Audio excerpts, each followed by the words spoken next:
you shall hear how Palpukiwis, how the handsome Yenadizze danced at Hiawatha's wedding, how the gentle Chibiabos, he the sweetest of musicians, sang his songs of love and longing, how Iago, the great boaster, he the marvelous storyteller, told his tales of strange adventure, that the feast might be more joyous, that the time might pass more gaily, and the guests be more contented. Sumptuous was the feast Nokomis made at Hiawatha's wedding. All the bowls were made of basswood, white and polished very smoothly. All the spoons of horn of bison, black and polished very smoothly.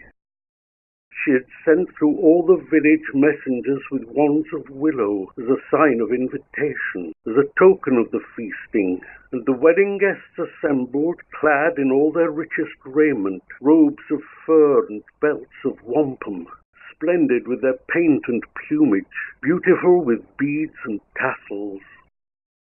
First they ate the sturgeon Nama, and the pike, the Maskanosa, caught and cooked by old Nokomis.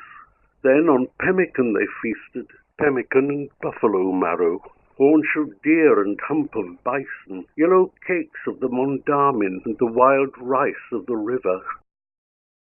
But the gracious Hiawatha and the lovely Laughing Water and the careful old Nokomis tasted not the food before them, only waited on the others, only served their guests in silence.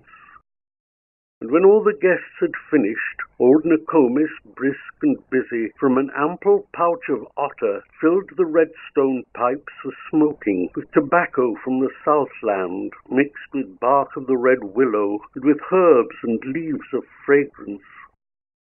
Then she said, O Palpukiwis, dance for us your merry dances. Dance the beggar's dance to please us, that the feast may be more joyous and the time may pass more gaily, and our guests be more contented. Then the handsome Palpukiwis, he the idle Yenadizze, he the merry mischief maker whom the people called the storm fool, rose among the guests assembled.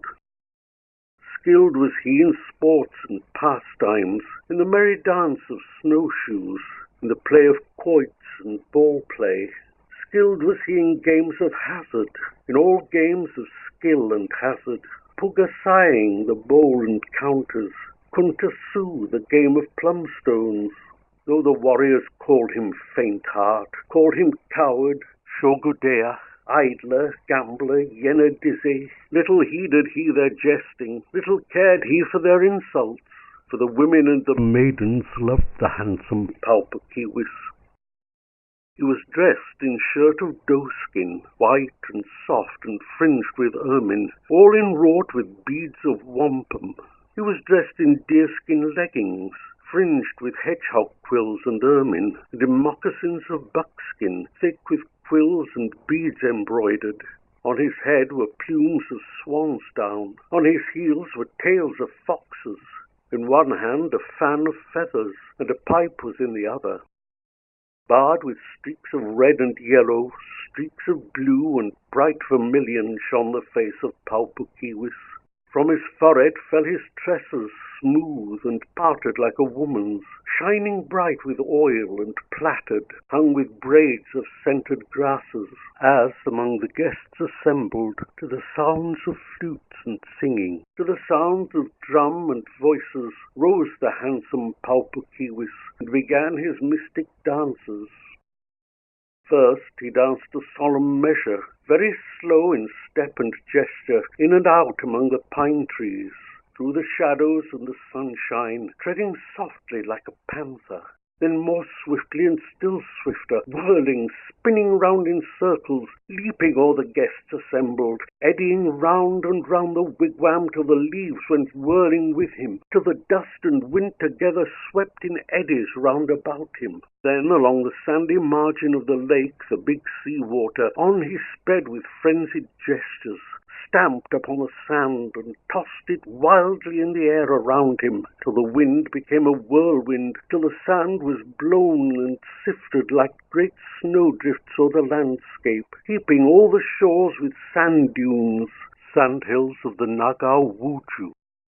Thus the merry Pau-Puk-Keewis danced his beggar's dance to please them, and returning sat down laughing there among the guests assembled, sat and fanned himself serenely with his fan of turkey feathers.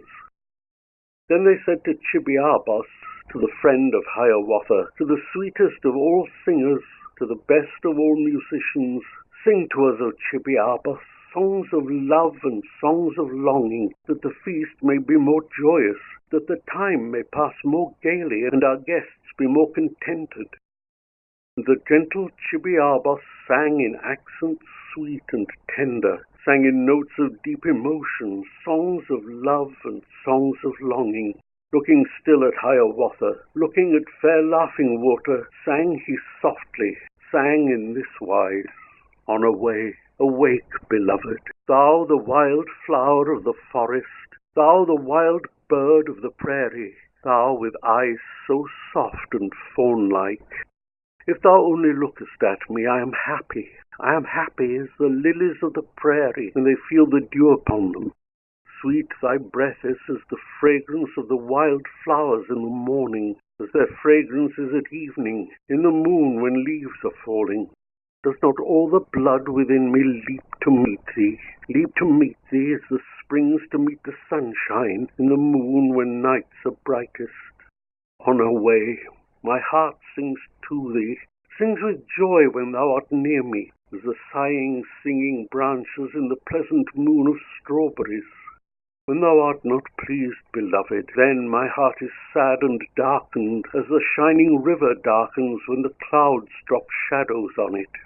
When thou smilest, my beloved, then my troubled heart is brightened, as in sunshine gleam the ripples that the cold wind makes in rivers. Smiles the earth and smile the waters, smile the cloudless skies above us, but I lose the way of smiling when thou art no longer near me. I myself, behold me, blood of my beating heart, behold me. Oh, awake, awake, beloved, on our way, awake, beloved." Thus the gentle Chibiabos sang his song of love and longing, and Iagoo, the great boaster, he the marvelous storyteller, he the friend of old Nokomis, jealous of the sweet musician, jealous of the applause they gave him, saw in all the eyes around him, saw in all their looks and gestures that the wedding guests assembled longed to hear his pleasant stories, his immeasurable falsehoods. Very boastful was Iagoo. Never heard he an adventure but himself had met a greater. Never any deed of daring but himself had done a bolder. Never any marvelous story but himself could tell a stranger. Would you listen to his boasting? Would you only give him credence? No one ever shot an arrow half so far and high as he had, ever caught so many fishes, ever killed so many reindeer, ever trapped so many beaver. None could run so fast as he could, none could dive so deep as he could, none could swim so far as he could, none had made so many journeys, none had seen so many wonders as this wonderful Iagoo, as this marvelous storyteller.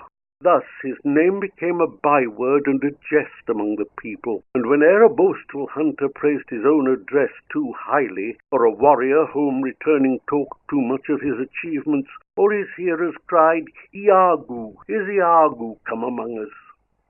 He it was who carved the cradle of the little Hiawatha, carved its framework out of linden, found it strong with reindeer sinews. He it was who taught him later how to make his bows and arrows, how to make the bows of ash tree and the arrows of the oak tree. So among the guests assembled at my Hiawatha's wedding sat Iagoo, old and ugly, sat the marvelous storyteller. And they said, "O good Iagoo, tell us now a tale of wonder. Tell us of some strange adventure, that the feast may be more joyous, that the time may pass more gaily, and our guests be more contented." And Iagoo answered straightway, "You shall hear a tale of wonder. You shall hear the strange adventures of Osseo, the magician, from the evening star descending.